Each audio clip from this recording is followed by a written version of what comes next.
we're going to update our power rankings. I didn't even look at my power rankings from then, and just compare them. Like, I just wanted to go in with a fresh slate, kind of a clean slate, and just say, okay, this is what I think of the CDL now. It's not based on anything that I said before. I changed my opinion on, I think, quite a few teams since then. I haven't even seen Binks, or I pulled it up, but then I didn't really like dive deep into it. Why don't you, Bink, talk about your power rankings and why you have teams where? I'll pull it up on the stream. So if you're on Twitch, twitch.tv/EgoChall podcast, if you're on the YouTube channel, whether you're watching the live stream or you're watching the VOD, you should be able to see the power rankings in just a second. But if you want to talk about it. Yeah, so I did this literally really quickly before we just went live about less than an hour ago. So I didn't put a ton of thought into it. The one thing that should immediately jump out to everybody is just phase. Like I really didn't know where to put them or how to categorize it, and just based on the start. So they're kind of in a tier of their own in the middle there. I know we vaguely mentioned it at the end of last show, like I didn't feel comfortable putting Toronto ahead of them just because Toronto won one online match against them. So I think, like, for lack of a being able to do like sub tiers or whatever, I would probably do without just having a bunch of tiers. I would do something with Toronto and Atlanta there, but kind of splitting hairs at this point. And again, it comes down to how much you are worried about FaZe's performance in these initial online matches, and how much your stock you're putting into Toronto's performance against Atlanta in this one online match that they played so far this year. So outside of that, I kind of took a little bit of a cop out with some of the lower ranked teams. I think it should be no surprise at this point. Like, LA Thieves at the top on their own. I kind of hinted at that. Like, until there's a reason to pick against them, I'm just not picking against them, and I think they clearly look like the best team. Wasn't I know Carolina's 4-0. I really didn't want to put them in an A tier, especially because, again, I didn't want to put them in A and not, like, it felt wrong to put them above Atlanta, even though they did beat Atlanta. And then that would I don't know. I didn't really have too much time to think about it, and didn't really feel super comfortable doing that and putting like Toronto and Carolina above Atlanta. So that's a little weird, but I think the classification I got there, just better than many fans expected, is definitely a good way to describe Carolina and Boston's start to the year. Just that clump of teams under that. The Rocker are 2-2. Obviously, the other teams are 1-3.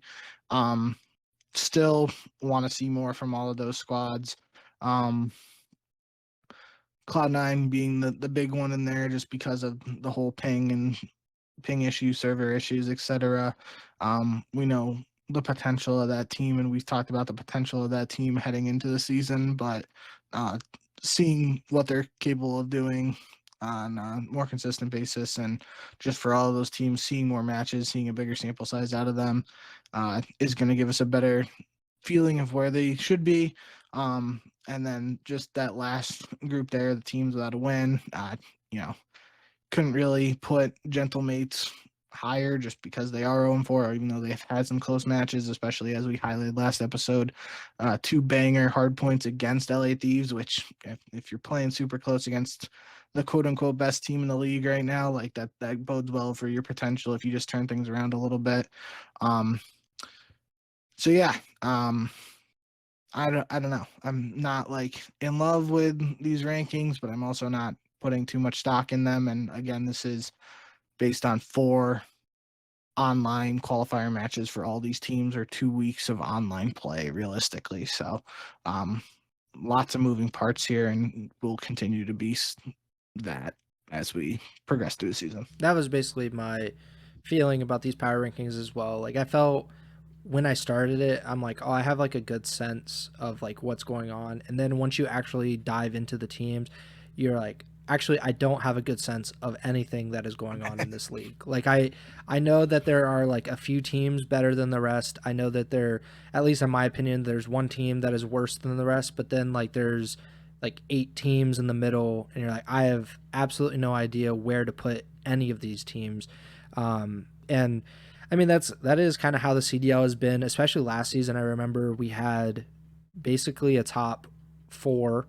There was like a pretty close top 3, and then there was a definite 4th, and then we had a definite 12th. But 5 through 11 was like a dogfight, and everybody could pretty much jump anybody at any given notice. And I think it's kind of the same. Obviously, we're very, very early into the season, and typically we haven't done power rankings this often before, but I think that's just kind of how the season is going to go. I think there's just a lot of parity, and that's probably just due to expansion not being a thing in the CDL. Like, this is the 6th CDL season. We haven't had any more or any less than 12 teams in the league, and when that happens, the level of talent just keeps going up and up and up. And these teams are a lot more even. Like, there might be a little bit of some top heaviness with like those top 3 or 4 teams, but the rest I think are generally pretty competitive with one another. Maybe the games also, maybe they're not like the most skill gap heavy, or maybe it doesn't accentuate the skill gap. But what we've seen over the past few years would indicate that there's a lot of parity. Let me talk about my power rankings here real quick too. I'll pull it up. So kind of the same line of thinking for quite a few of these teams. So at the very bottom, I have a tier with one team in it. It's the Vegas Falcons. I named that tier "Thanks for Coming." I was gonna say like double first rounded, or like something along those lines, or first rounded or something. Like, basically Vegas is going, and I should explain before I elaborate on these power rankings. The way that I think about power rankings for any sport, including the Call of Duty League, is my confidence level, or where I think you would fit into winning a championship or something along those lines right now. So we're recording this podcast on Wednesday, December 18th. If Major 1 or the Call of Duty Championship started on December 19th, this is kind of my confidence level, so to speak, about like where you would compete for a championship. So like, it makes sense why the Vegas Falcons would be at the very bottom. They're 0-4. I think we both agree that they're the worst team on paper and in reality in the CDL at this point. Even though we did talk about on the last podcast, like, they will eventually get a win. Like, it's only a matter of time until that happens, because they've been decently competitive with a few of these teams, and especially it's always like at least one map a series where they really give a great fight. And I think they've won a map in 2 of their 4 series, so obviously there's something there. But I think that they're undoubtedly the worst team. Then I have a tier with 5 teams in it. I named it the slightly expired milk tier, because basically, like, it's in the fridge, it smells a little bit funny, but it's only 2 days past due, and you think, okay, I'll take a sip. I'm not entirely sure exactly what's going to go on here, but I'm willing to take the risk. They're all five of these teams, I believe, are very dangerous. If any team in the CDL were to play them, I think they have a tough out. Obviously, you have LAG in your bottom tier because they're 0-4. I think that's very valid. I believe, like you, that they're better than their record would indicate. I don't think that they're necessarily a bad team, but they have had a pretty tough schedule. They lost at Game 5, Round 11. Some of those things go into that. And I think that they're probably around the same tier as like a team like Miami, who I think has lost 3 consecutive Game 5s. Minnesota, who's 2-2, Boston, even, who's 3-1, but has went to 4 Game 5s already this season, and they've gotten the good Game 5 luck that they did not have last season. And Vancouver, who's kind of been up and down a little bit as well. And their only win, I believe, is against Vegas. But those teams I believe in to a certain extent, but they're very hit or miss in my opinion. Another team that I believe is pretty hit or miss is Cloud9 New York. I have them in a tier by themselves. I said on land, though, because that's basically the question with C9 at the moment. They have not looked great online. Obviously, that first week was a unmitigated disaster. They looked like like a very, they look like the worst team in the league for that week. They were just not competitive at all against LAT and Optic. Of course, two of the best teams in the league, but still, we expected C9 to be, kind of in that fourth or fifth range, and they just didn't look like that in week one. They looked a lot better in week two. They got their first win, and then they were reverse swept by the Carolina Royal Ravens. Online will be an issue for them. It has been an issue. I think it will continue to be an issue. But if, we're talking about a LAN tournament, we're talking about a championship or a major, maybe they can be competitive. I think they're a complete wild card at the moment because we haven't seen them at their best or what we expect their best to be, which I think is very dangerous for some of those top teams. Another team, this is a completely one team tier as well.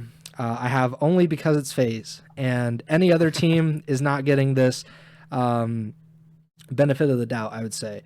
FaZe is in this second tier by themselves because I believe in all four of these players individually. I believe in these four players as a team, but the results this year have been horrible for their standard. They're 1-3. They are, they just don't look good, and it's a complete shock because we've seen in the past how consistent Atlanta FaZe is, and they just haven't been that this season. So I'll give them the benefit of the doubt. If they're continuing to be bad, then I have to keep moving them down. I don't think they'll move further past the Vegas Falcons or be on the same tier as them, but if I was to be completely honest, they would be in the slightly expired milk tier at this point, just the way that they've been this season. But like you, I'm giving them kind of the benefit of the doubt just because of the championship pedigree, the talent on that roster. It would indicate that they're a better team than what they've shown, and a championship level team. So we're just going to have to see that as we move forward through this season. And then I have four teams in the final or in the top tier, the contenders tier.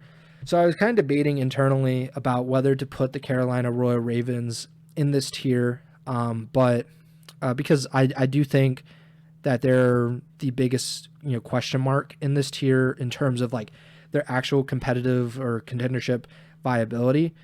But they're 4-0. They have played really well. They reverse swept C9, who we thought would be a top 5 team.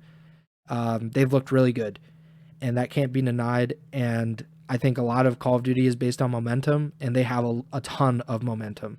And I just don't think at 4-0 in the way that they played, I don't think I can actually put them on the same tier as like FaZe or C9, especially because they beat C9 and they beat FaZe, like they dumpstered FaZe and Hardpoint. So I think they're above them. They're definitely going to be a question mark as we move forward into the new year and we get into the final set of qualifying matches and the major. I'm just really interested if they're going to be able to keep it up or if this was just kind of like an early season surge. And then I think the top 3 is pretty undisputed. LAT, Optic, Toronto. Those teams are, Toronto is a surprise for me at least. I didn't expect them to be this good this early, but they certainly are. I think if you're going to like actually rank them, I think LAT has to be at 1. I'd probably put Toronto at 2. And then you can debate Carolina and Optic, just because with the Optic thing, that for me is just the question of like, is Hook actually going to be able to replace what Pred had? And like, Optic has struggled with consistency in the past, and obviously that's not what you want from a championship level team. Like the fact that they were so bad at the end of the regular season last year and then they won champs was kind of a microcosm of what Optic is. So we've only seen 2 matches with Hook in this Optic lineup. They nearly were reverse swept in the second match. I'm just kind of waiting to see if Hook is the answer to kind of their consistency issues or is just able to keep them at this championship level that they finished last season with. But yeah, Toronto and LAT are undefeated as well. They're great teams. Toronto is, we're going to have to see if they're able to kind of keep it up with this roster. Obviously, they're going to, I would imagine, go through some growing pains because, something that we talked about, I think, on last episode or 2 episodes ago, the fact that the roles have kind of changed. Like they lost a superstar player and they didn't add a superstar player, which is interesting. Not something that typically happens, or when that happens, the team kind of dips in quality. But that just doesn't seem to be the case with Toronto. And then there's LAT. Like I think we both talked about it. They're a super team of super teams. Like they're just one of the most talented teams that you could put together in modern Call of Duty, and they would seem like the championship favorite at this current point in time. But they had really hard games against LAG, and LAG Zone 4, if that says more about LAT or LAG, or maybe just the madness of the Battle of LA, I don't know. But I think that those four have to be, at least in my opinion, be considered contenders. If we're just saying like there's a tournament tomorrow, which four teams are you the most confident could make it to Championship Sunday or get be in that top four? I think those would be those teams. Any thoughts on my power rankings as I've explained them? Yeah, I once again I said it on episode 135, and I'm going to say it again. I really like your thought process here for the power rankings, and I once again think they're better than mine and definitely more well thought out. And I especially like your captions for the tiers, and especially the phase and C9 and Falcons one, the slightly expired milk. I think you probably could have done better, but that's still a good I was example. gonna go a Um, coin flip because it just felt like I have no okay, idea. yeah, yeah. Um, but yeah, obviously, I think the one thing that jumps out to me about your rankings, and probably for everybody else listening and watching, would be the Royal Ravens. But I definitely like the way you broke it down, and I mean, it kind of feels like at this point, and I went through it a little bit with my rankings. It's just like there's not really a good spot for Carolina, and like you don't want to discredit their 4-0 start, but how much weight do you want to put into the 4-0 start? And like you said, if they beat FaZe and they reverse swept Cloud9, like, so putting them with those teams, like, again, how much stock are you putting into those individual matches? So like that's the only thing that kind of jumps out to me a little bit about the rankings, and I think that's probably um what would be the most debated or contentious point here. And then again, maybe Boston just being with those other teams after they start 3-1, but then Agreed. like, that's really just splitting hairs and bringing up my rankings because I had that middle of the pack ranking and then the better than expected with Carolina and Boston. So saying that is basically just pointing out the difference between your and my rankings, and that's really all there is to it. But Oh, yeah, I really like what you got here. I think it's very easy to see LA Thieves, Optic, and Toronto potentially winning the first major. mhm. Obviously, probably easier for some people to see LA Thieves than the other teams, but the way Toronto's played, and if Optic continue to improve with who can line up, then you make that. Um, you can make the case there. Carolina again, I think it's you don't want to discredit them, and it's awesome they're 4-0, but you want to see more, and you want to see them against some of the top dogs. But then they've done it against the quote unquote top dogs with not necessarily LA Thieves or Optic or Toronto, but FaZe and Cloud9. At least Cloud9 might not have been in the quote unquote top three heading into the season, but they were still in the conversation for like that fourth through sixth role kind of. So um they've had some impressive wins early on for Carolina, and um, I can certainly see people making the argument for them being a contender for the title. I can also see people making an argument for FaZe being a Mhm. contender for the major, even though they haven't really shown that in these first few matches. But you can't just as easily as you can't discredit Carolina's 4-0 start, you can't dismiss the talent and championship pedigree of those guys and the staff on FaZe. Yeah, and there are four teams in particular I think that are almost impossible to rank at this point in time. It's Carolina, Atlanta, C9, and Boston. Like, if you're going by records, then you're gonna say, well, why aren't Carolina and Boston near the top? Carolina's 4-0, Boston is 3-1, with one of those wins being against Optic Texas. Optic's only loss right now is to Boston. And then obviously FaZe and C9 have been disappointing to this point in the season, but I have them over Boston. I think most people, if they're kind of trying to project and predict what's going to happen, I think they would probably have them over Boston. But I think those four teams are just like nearly impossible because you're thinking like, okay, Boston is 3-1, but all four have went to Game 5. They've won three. I don't believe that they have like the championship level talent that a team like C9, Atlanta would have. You could probably say the same exact thing about Carolina, even though they've beaten both of Atlanta and C9. And definitely, if you're just like looking at the results of the matches, they are undoubtedly one of the best teams. But then, the talent level, you kind of probably make you hesitant that, two of those players weren't like CDL players last season. Like they just weren't on a regular CDL roster or have been like kind of hit or miss the last few seasons. TJ was on Carolina, obviously Gwen was, and Gwen is kind of like pushing them into, I think we know that Gwen is going to be somewhat reliable on being like a star player, but it's going to be like who's going to be like his Robin essentially to his Batman. And that's kind of like where Carolina will end up depending on if they can find a Robin consistently. And they have. Slash has been really good, I think, so far this season. But those teams I think are impossible, and power rankings in general are, I think, impossible. People always say that ESPN or whoever, they make power rankings just to make people mad, but people just have like higher opinions of their own teams usually, or sometimes lower opinions of their own team than like the general media does.